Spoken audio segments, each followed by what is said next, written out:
हैदराबाद से बोलता है, कौन कहां से बोलता है, इसलिए बहुत चिंता मत करिए, क्योंकि बगरे की अम्मा कब तक खैर मनाएगी आप देखते रहिए बस। चलो कहते थे राम मंदिर के मुद्दे पर अगर फैसला हुआ खून की नदियां बहेंगी। मैं कहता था देखो भाई कुछ एक मच्छर भी नहीं मरने वाला है। इस माफिया को मिट्टी में मिला देंगे, सरकार में देंगे, सरकार किसकी है गफलत में हो। और किसी के माई के लाल पे हिम्मत है उत्तर प्रदेश में उपद्रव करके दिखा दे। ये हिंदुत्व की सदी है और हिंदुत्व की सदी केवल भारत की नहीं दुनिया की सदी होगी। पूरी दुनिया के अंदर हिंदुत्व का झंडा एक बार पुनः मजबूती के साथ भगवा झंडा दुनिया के अंदर कोने कोने में लहराएगा। मौर्या एक वर्ष में 30 बड़े बड़े दंगे, हर दंगे में हिंदू प्रताड़ित हुआ है, हिंदू जेल में बंद हुआ है। और ये सरकार परंपरा की बात करती है। किस परंपरा की बात इस सरकार कर रही है? कि आतंकवादियों के खिलाफ दायर मुकदमों को वापस लेना कौन सी परंपरा का हिस्सा है? भगवान शिव की भक्तों की यात्रा है। कोई व्यवधान डालना चाहता है तो उसको तय करना है। अगर वो व्यवधान डालेगा हम उसको गोली से समझाएंगे, व्यवधान डाल करके दंगा कराएगा तो गोली उसको समझा देगी। ये लोग कहते थे राम मंदिर के मुद्दे पर अगर फैसला हुआ खून की नदियां बहेंगी। मैं कहता था देखो भाई कुछ एक मच्छर भी नहीं मरने वाला है, कुछ नहीं होगा। न्यायालय मेरिट के आधार पर फैसला करे, फैसले को लागू हम करेंगे। और किसी के माई के लाल पे हिम्मत है उत्तर प्रदेश में उपद्रव करके दिखा दे। पहले कश्मीर में पत्थरबाज पत्थर फेंक करके पाकिस्तान का पैसा लेकर के भारत की संपत्ति को नुकसान पहुंचा करके उन्हें क्षतिग्रस्त करते थे। और कांग्रेस और केजरीवाल जैसे लोग उन पत्थरबाजों का समर्थन करते थे। लेकिन धारा 370 समाप्त हुई, पत्थरबाज हुए गायब। और पाकिस्तान प्रस्त आतंकवादी जो पहले भारत के अंदर आकर के जगह जगह विस्फोट करते थे, उन सबको यमलोकपुरी की यात्रा पर भेजना शुरू कर दिया हमारे सुरक्षा बलों के जवानों ने। उनको लिए कहा गया कि भाई भारत की धरती तुम्हारे लिए नहीं है, तुम्हारे लिए तो अब बोली नहीं, हमारे सुरक्षा बलों के जवानों की गोली है और एक गोली खाओ, अपनी यात्रा पर जाओ। कांग्रेस और केजरीवाल इन उपद्रवियों को क्या खिलाते थे? बिरयानी। और हम क्या खिला रहे हैं? गोली। भाइयों बहनों यही अंतर है। भारत माता के प्रति अगर इनके मन में सम्मान होता, आतंकवादियों के सामने, नक्सलवादियों के सामने घुटने नहीं टेकते, पाकिस्तान का खौफ खड़ा नहीं करते।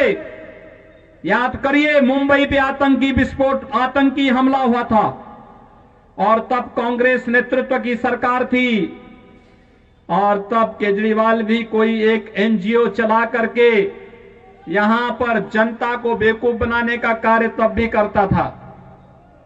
भाइयों बहनों, जब देश की जनभावना थी कि पाकिस्तान पर हमला होना चाहिए, तब कांग्रेस नेतृत्व की सरकार क्या कहती थी कि पाकिस्तान में एटम बम है, कहीं ऐसा ना हो कि भारत पे फेंक दे। लेकिन इस बार आपने देखा होगा फरवरी माह में जब पुलवामा में हमला होता है तो मोदी जी ने अगले दिन ही कहा, उन्होंने कहा था भाइयों बहनों यही फरवरी का महीना था और तब एक वर्ष पहले प्रधानमंत्री मोदी जी ने कहा था कि ये देश की सेना तय करेगी, मूर्ति भी तय करेगी, स्थान भी तय करेगी और पाकिस्तान ने जो किया है उसको उसकी सजा अवश्य दी जाएगी। और पाकिस्तान के अंदर एयर स्ट्राइक होता है। इमरान खान दुनिया के अंदर आपने देखा होगा जान की भीख मांगते हुए घूमता हुआ फिर रहा था और उस समय इमरान खान ने कह रहा था कि भारत हमला कर देगा। तस्वीर बदल गई और संतों को उनके हकों से वंचित किया जा रहा है, उनके धार्मिक यात्रा को प्रतिबंधित किया जा रहा है, उन्हें अपमानित किया जा रहा है। और किस समाजवाद की बात मुलायम सिंह जी कर रहे हैं, किस संविधान की बात कर रहे हैं? ये समाजवाद है। स्वयं राष्ट्रीय अध्यक्ष हैं, इनके 2 भाई महासचिव हैं, इनका पुत्र प्रदेश अध्यक्ष है। कौन से समाजवाद की बात करते हैं? परिवारवाद की बात करते हैं। बेवकूफ बना रहे किसको?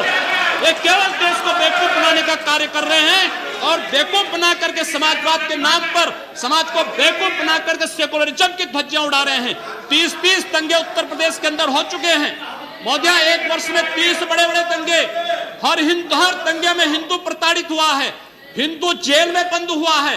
और ये सरकार परंपरा की बात करती है। किस परंपरा की बात इस सरकार कर रही है? कि आतंकवादियों के खिलाफ दायर मुकदमों को वापस लेना कौन सी परंपरा का हिस्सा है? ये सरकार उत्तर प्रदेश के अंदर जिस प्रकार से सरकारी जमीनों को कब्रिस्तान के नाम पर आवंटित कर रहा है, कौन सी परंपरा का हिस्सा है? जिस प्रकार से वहां के गरीबों, वहां के पिछड़ी जाति, वहां के अनुसूचित जाति के हकों पर डकैती डला करके यह सरकार जिस प्रकार से जंगल राज कायम की उत्तर प्रदेश के अंदर, आखिर वो किस परंपरा का हिस्सा है? और इसीलिए मैं आज के इस माध्यम से आपसे अनुरोध करना चाहूंगा, उत्तर प्रदेश सरकार ने उत्तर प्रदेश के अंदर हमारी धार्मिक भावनाओं का अपमान किया है, संतों को अपमानित किया है। इस सरकार को रहने का अधिकार नहीं होना चाहिए, इसे तत्काल बर्खास्त किया जाना चाहिए। आपसे मैं ये अनुरोध करूंगा कि भारत सरकार से मैं ये मांग करूंगा, ये सरकार लड़ाने का कार्य कर रही है, यह केवल मुस्लिम जिहादी आतंकवाद को प्रश्रय दे करके हिंदुओं को अपमानित करके संतों का अपमान करना चाहती है। और इसीलिए 84 कोसी परिक्रमा को इसने रोका है। मोदिया, जितनी फोर्स वहां लगाई गई उसका दशांश भी मोदिया उसका केवल दशांश भी केवल सुरक्षा के लिए देखी। 200-250 संत अपनी धार्मिक यात्रा को शांतिपूर्ण ढंग से निकालते। इस सरकार ने यात्रा पर रोक लगा करके उत्तर प्रदेश के अंदर 10 करोड़ लोगों को पीड़ित किया है, अपमानित किया है, उनको परेशान किया है। और यही नहीं, यह सरकार लगातार हिंदुओं को अपमानित करने का कार्य कर रही है। और इसीलिए कांग्रेस के जितने भी सहयोगी दल है, केजरीवाल के नेतृत्व के जितने भी इनके सहयोगी दल हैं जो इनके लिए वोट मांग रहे हैं, इनकी सरकारें उत्तर प्रदेश में रही हैं। इन्होंने कावड़ यात्रा उत्तर प्रदेश के अंदर बंद कर दी थी, नहीं चलने देते थे, प्रतिबंध लगा दिया। डीजे नहीं बजेगा, शंख नहीं बजेगा, घंट नहीं बजेगा, घड़ियाल नहीं बजेगा, पंडाल नहीं लगेंगे। तो जब मेरे पास ये प्रस्ताव आया कि पहले ये होता था, मैंने कहा भाई ये भगवान शिव की भक्तों की यात्रा है, ये शव यात्रा नहीं है। इसमें सब बजेंगे, इसमें डीजे भी बजेगा, शंख भी बजेगा, घड़ियाल भी बजेगा, नगाड़े भी बजेंगे। और इनके स्वागत की तैयारी जगह जगह करो और हेलीकॉप्टर से पुष्प वर्षा भी करते जाओ, कोई प्रतिबंध नहीं। लोगों ने कहा कि इतनी बड़ी संख्या में श्रद्धालु आएंगे, दिल्ली से, राजस्थान से, पंजाब से, हरियाणा से, उत्तराखंड से, उत्तर प्रदेश से, अन्य राज्यों से आएंगे, कौन सुरक्षा देगा? अरे हमने कहा ये हमारी जिम्मेदारी है सुरक्षा देना। लोगों ने कहा कि लोग हमला करेंगे, तो हमने एक बात कही, भाइयों बहनों, मैंने बात साफ कही।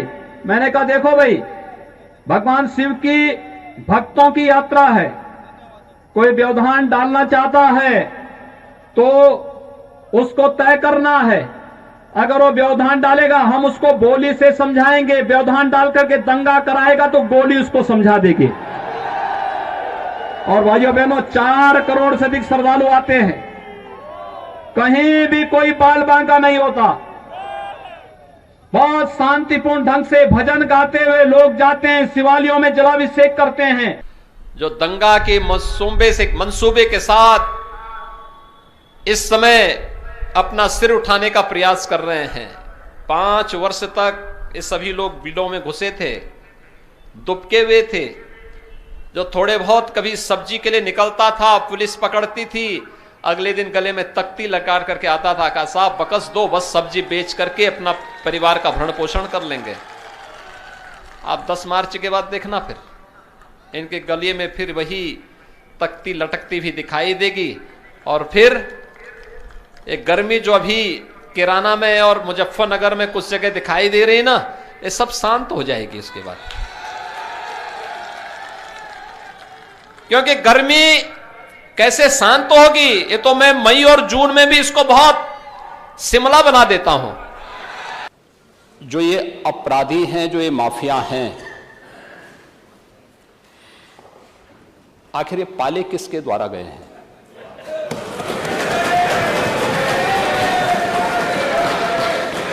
बात जवाब आ जाए। ये जब अभी आपका नाम तो नहीं रहेगा, आपने के खिलाफ जवाब आ जाए। जिस माफिया के खिलाफ जो भी हो, किसी का नाम तो नहीं है ना, किसी का नाम तो सच नहीं कि समाजवादी पार्टी ने उन्हें सांसद बनाया था, ये सच नहीं है। आप अपराधियों को पालेंगे, प्रदेश पार्टी जिस किसी भी पार्टी का रहा हो, बताइए क्या अपराधी नहीं था? किस पार्टी का था? किस पार्टी का था?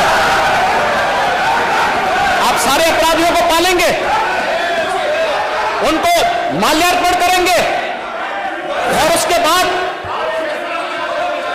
तमाशा बनाते हैं आप लोग।